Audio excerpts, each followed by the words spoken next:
So as we all know, it's been so rampant of late where we keep hearing this child, the man did the DNA test on the children and realized that the child is not theirs, right?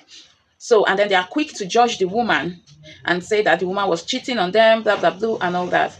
I've always made this point and I will make it again. In fact, I'm raising this point again because of the post I made some days back about a syndicate that was busted for baby farming, right?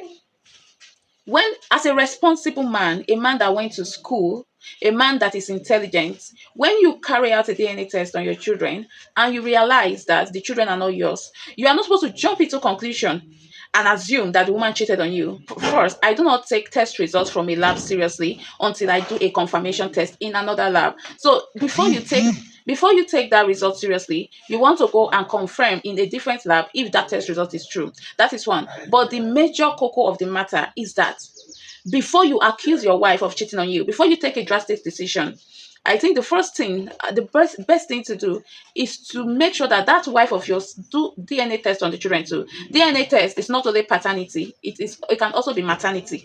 So make sure that the wife also does DNA test. Your wife, I mean, also does DNA test to confirm that those children are hers.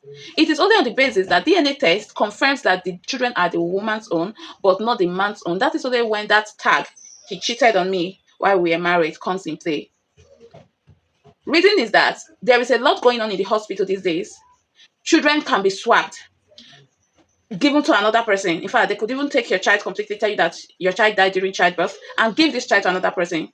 So, in that scenario, that child is neither the woman's child nor the man's child. But then, men these days, once they do DNA test and DNA test result says the child is not mine, the next thing they are accusing the woman already.